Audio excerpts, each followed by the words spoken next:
সবকা সাথ সবকা বিকাশ বলবো না, যে আমাদের সাথে আমরা তাদের সঙ্গে। বিজেপির বৈঠকে বিস্ফোরক শুভেন্দু অধিকারী, একই সুর সুকান্ত মজুমদারের গলাতেও। শুনুন।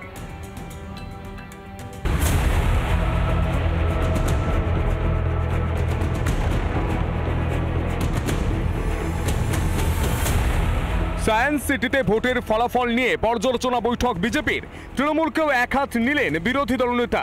পশ্চিমবঙ্গের সংবিধান শেষ করে দিয়েছে তৃণমূল। বাংলায় গণতন্ত্র স্থাপন করা এখন একমাত্র লক্ষ্য। যারা বিজেপির সঙ্গে তাদেরই পাশে থাকবে বিজেপি।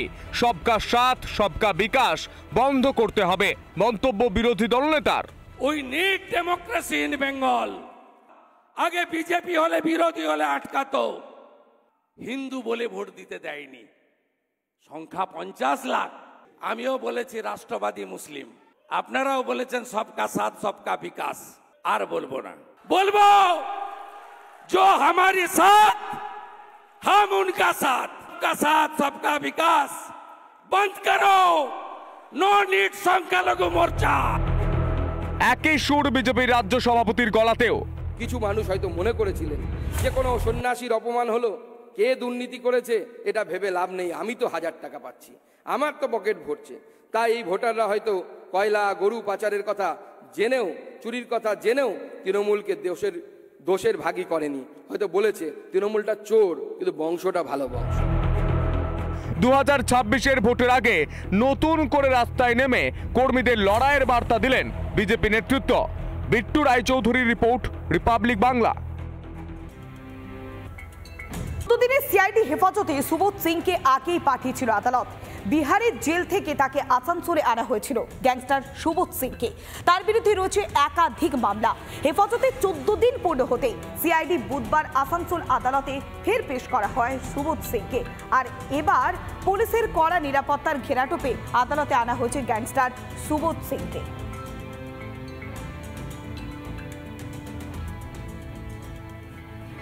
দেখাচ্ছিলাম যে রাজ্যে বিদ্যুতের বিভ্রাট নিয়ে শাসক দলের সাংসদই ক্ষোভ উগরে দিচ্ছে।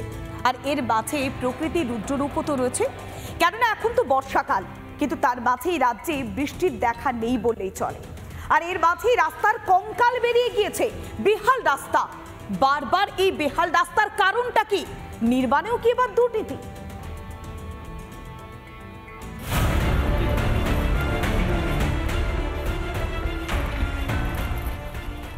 শুধু সাধারণ মানুষই নয়, বেহাল রাস্তার জন্য সমস্যায় পড়তে হয়েছে কীর্তি আজাদকেও। অন্তত মঙ্গলবার তাকে দেখে এমনটাই মনে হলো। গলসিতে রাস্তা পরিদর্শনে যান বর্ধমান দুর্গাপুরের তৃণমূল সাংসদ কীর্তি আজাদ। রাস্তা দেখে ক্ষুব্ধ কীর্তি, অ্যাসিস্ট্যান্ট ইঞ্জিনিয়ারের পকেটে ভরে দিলেন স্টোন চিপস।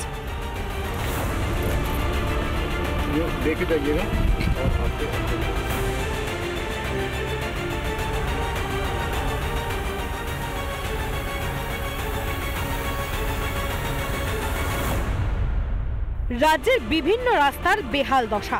সাধারণ মানুষের সামনে তৃণমূল সাংসদ যা করলেন তা দেখে তো বেশ ভালোই লাগলো জনতার। কিন্তু লোক দেখিয়েই বা কি হলো? জেলায় জেলায় রাস্তার অবস্থা তো যে কে সেই। রঘুনাথগঞ্জের বৈকুণ্ঠপুর এলাকায় একেবারে বেহাল রাস্তা। আজিমগঞ্জ থেকে রঘুনাথগঞ্জ যাওয়ার এটাই প্রধান রাস্তা। এই যে বৈকুণ্ঠপুর এলাকার রাস্তা একেবারে সরু হয়ে গেছে। বেশ কয়েক বছর আগে এই রাস্তাটি গঙ্গা ভাঙনে ভেঙে যায়, কিন্তু তারপর থেকে এই রাস্তাটি আর নতুনভাবে তৈরি করা হয়নি বলে অভিযোগ। আমি সেই রাস্তার ছবি দেখাচ্ছি। একেবারে সংকীর্ণ রাস্তা, এবড়ো খেবড়ো সংকীর্ণ রাস্তা। রাস্তায় বড় বড় গাড়ি চলাচল একেবারে বন্ধ হয়ে গিয়েছে। প্রশাসনের বিরুদ্ধে গাফিলতির অভিযোগ বাসিন্দাদের। প্রতি বছরই ভোটের সময় বলে আসছে নেতারা যে এই রাস্তা কমপ্লিট হয়ে যাবে, হ্যাঁ ব্রিজ হবে বা সাইড দিয়ে রাস্তা হবে, হ্যাঁ তারা একটা পরিস্থিতি তারা রাখছে না। কথা দিয়ে যাচ্ছে, ভোট শেষ কাজ শেষ, তাদের কেউ আসছে না দেখতে। ঘটা করে দক্ষিণ 24 পরগনার বাসন্তীতে প্রায় 6 মাস আগেই তৈরি হয়েছে সুস্বাস্থ্য কেন্দ্র, কিন্তু সেই স্বাস্থ্য কেন্দ্রে যাওয়ার জন্য কোনো রাস্তাই চোখে পড়ছে না। সেই সুস্বাস্থ্য কেন্দ্রের নেই কোনো যাতায়াতের রাস্তা। ক্যামেরা পার্সনকে বলবো দেখানোর জন্য। বাসন্তী জিপির যে সুস্বাস্থ্য কেন্দ্র, সেই সুস্বাস্থ্য কেন্দ্রের সামনে রয়েছে এবং সেই সুস্বাস্থ্য কেন্দ্রের সামনে একেবারে জলাশয় এবং কোমর সমান জল। সমস্যায় রোগী থেকে শুরু করে স্বাস্থ্যকর্মীরাও। পঞ্চায়েতের তরফে মিলছে রাস্তা তৈরির আশ্বাসও। ওখানে ইলেকট্রিক্যাল কানেকশন নেওয়া দরকার ছিল, কাজ কমপ্লিট হয়ে গেছে, ইলেকট্রিক্যাল কানেকশনও নেওয়া হয়ে গেছে এবং রাস্তার জন্য স্থানীয় পঞ্চায়েত এবং ব্লক প্রশাসনের দৃষ্টি আকর্ষণ করা হয়েছে। ওনারা আশ্বাস দিয়েছেন কাজ ওগুলো করে দেবেন, রাস্তার কাজ করে দেবেন। রাস্তা নির্মাণে একের পর এক উঠে এসেছে দুর্নীতির ছবি। প্রশাসনের বিরুদ্ধে গাফিলতির অভিযোগ উঠেছে বারবার, কিন্তু জনতার চোখে ধুলো দিতেই ব্যস্ত তৃণমূল। এত কিছুর পরেও কি সমস্যার সমাধান হবে? রিপাবলিক বাংলা। মূল্যবৃদ্ধি হ্রাস টানতে পুলিশকেই নির্দেশ দিয়েছেন মুখ্যমন্ত্রী মমতা বন্দ্যোপাধ্যায়, কিন্তু কিভাবে টানা যাবে হ্রাস? রক্ষকই যদি ভক্ষক হয়, কারণ যাদের হাতে দায়িত্ব বর্তেছে তারাই তো ব্যস্ত নিজেদের পকেট ভরতে। একের পর এক সবজি এবং মুরগির গাড়ি আটকে তোলাবাজি করছে পুলিশ, সেই ছবি ধরা পড়লো রিপাবলিক বাংলার ক্যামেরায়। দেখুন। রাত অনেক, রাস্তাঘাট প্রায় জনশূন্য। নদিয়ার কৃষ্ণনগর থেকে নবদ্বীপ পর্যন্ত যাওয়ার যে রাস্তা, সেই রাজ্য সড়কে এখন আমি চলেছি। পুলিশের দায়িত্ব তোলাবাজি আটকানো, অথচ দেখুন উর্দিধারীর আচরণ। রাতের বেলায় সবজি ধান বোঝাই গাড়ি থেকে তোলা তুলতে ব্যস্ত পুলিশ। রিপাবলিকের ক্যামেরায় এমনই ছবি ধরা পড়ল নদিয়ার রানাঘাটে। পয়সাটা কিসের নিলে? পয়সাটা কি জন্য নিলেন? কি জন্য? কিসের পয়সা? পুলিশ পয়সা নিল? হ্যাঁ হ্যাঁ নিয়েছে। এই গাড়িটার থেকে পুলিশ পয়সা নিল, শুনতে পাচ্ছেন? আপনার ছবি আছে, আপনি পয়সা নিলেন কেন? কিসের পয়সা নিলেন? পয়সাটা, মুখটা ঢাকছেন কেন? পয়সাটা কিসের নিলেন বলবেন তো।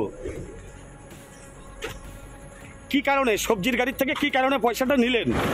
এই পুলিশ গাড়ি সবজির গাড়ির থেকে পয়সা তুলছিল, যেই সবজি যেখানে রাজ্যের মুখ্যমন্ত্রী মমতা বন্দ্যোপাধ্যায় বারবার করে বলেছেন যে সবজির দাম কেন বাড়ছে, ডিমের দাম কেন বাড়ছে, এই সমস্ত জিনিসের ওপরে নজরদারি রাখতে হবে, আর তার প্রধান ভূমিকা দেওয়া হয়েছিল পুলিশের ওপরে। কিন্তু পুলিশ কী করছে? এই রাতের অন্ধকারে পুলিশ দাঁড়িয়ে পয়সা তুলছে। শুধু রানাঘাটই নয়, উত্তর 24 পরগনার অশোকনগর বাদুরিয়াতেও রমরমিয়ে চলছে পুলিশের তোলাবাজি। ঘড়ির কাঁটা রাত ঠিক 1:30টার সময় রাস্তায় পুলিশের কি ভূমিকা রয়েছে সরাসরি সেই চিত্র দেখাবো। অর্থাৎ আমি রয়েছি সীমান্ত এলাকায়। এ তো দেখলেন পুলিশের চেহারা, অথচ কয়েকদিন আগে কি নির্দেশ দিয়েছিল পুলিশ মন্ত্রী? এই সুযোগে কেউ কিন্তু টাকা নেবে না কারো কাছ থেকে, এটা আমি অ্যালার্ট করে দিলাম ডিএমএসপিদের। মনে রাখবেন, আমরা কাজটা করছি মানুষের জন্য। আমি যদি কোথাও শুনতে পাই এই জন্য কারো কাছে কোনো এক্সটর্শন করা হয়েছে, সে যেই হোক তার বিরুদ্ধে অ্যাকশন নেওয়া হবে। কিন্তু পুলিশ মন্ত্রীর কথা শুনছে না পুলিশই। তাহলে উপায় কি? গাড়ির চালকদের দাবি পুলিশের হাতে টাকা না গুঁজে দিলে নিস্তার নেই। ওনারা হাত দেখালেই টাকা দিতে হবে, ওনাদের 50 টাকা। আগে ছিল 10 টাকা 20 টাকা ছিল। পুলিশকে টাকা দিতে হচ্ছে, কত করে নেয়? ওই কোনো জায়গায় 50, কোনো জায়গায় 100। একটা গাড়িকে কলকাতা আসতে হলে কতবার টাকা দিতে হয়? যতগুলো থানা পড়ে ততগুলো থানার আন্ডারে যতগুলো মোবাইল ভ্যান ডিউটি দেয় সবগুলোতেই পয়সা দিতে হয়। এমন কোনো থানা নেই, যে এমন কোনো মোবাইল ভ্যান নেই যে পয়সা নেয় না। পুলিশ যখন এই কাজগুলো করছে, আমরা গিয়ে সেই সমস্ত পুলিশদের বা সেই নগ্ন চরিত্রগুলো যখন তুলে ধরছি, তখন কি হচ্ছে, মুখ ঢাকছে। কারণ পুলিশ কর্মীরা তারাও লজ্জা পাচ্ছে যে তার পরিবারকে গিয়ে কি কৈফিয়তটা দেবে। কবে বন্ধ হবে পুলিশের এই তোলাবাজি? আর কতদিন তোলাবাজির টাকায় পকেট ভরাবে আইনের রক্ষকরা? তোলাবাজির এই ছবি কি দেখতে পাচ্ছেন পুলিশ মন্ত্রী? পলাশ মণ্ডল ও টিটপ বিশ্বাসের রিপোর্ট, রিপাবলিক বাংলা। ডোডায় সেনা জঙ্গি গুলির লড়াই, সেখানেই শহীদ হন ক্যাপ্টেন ব্রিজেশ থাপা। আজ রাত্রে ফিরল ক্যাপ্টেনের নিথর দেহ। শিলিগুড়ির ব্যাংডুবি সেনা ছাউনির হাসপাতালে আনা হয় ক্যাপ্টেনের দেহ। সেখানে সেনাবাহিনীর তরফে ক্যাপ্টেনকে শেষবারের জন্য বিদায় জানানো হয়। আজ রাতে ব্যাংডুবি সেনা ছাউনির হাসপাতালে রাখা হবে ক্যাপ্টেনের নিথর দেহ। বৃহস্পতিবার সকালে ব্যাংডুবি থেকে দার্জিলিংয়ের পৈতৃক বাড়িতে নিয়ে যাওয়া হবে ক্যাপ্টেন ব্রিজেশ থাপার নিথর দেহ। ডোডাতে পাক জঙ্গি এবং সেনার গুলির লড়াই, অতর্কিতে হামলা চালায় জঙ্গিরা, আর সেখানেই শহীদ হন ক্যাপ্টেন ব্রিজেশ থাপা। দার্জিলিংয়ে বাড়ি ব্রিজেশ থাপার। একসঙ্গে জঙ্গিদের গুলিতে নিহত হয় আরও 3 জন সেনা জওয়ান, আহত হয়েছে আরও 1 জন। এই মুহূর্তে ব্যাংডুবির কাছে যে সেনা ছাউনি রয়েছে সেখানেই শহীদ ক্যাপ্টেনের নিথর দেহ আনা হয় এবং সেনাবাহিনীর তরফ থেকে শেষবারের জন্য শ্রদ্ধা জ্ঞাপন করা হয় ক্যাপ্টেন ব্রিজেশ থাপার উদ্দেশ্যে।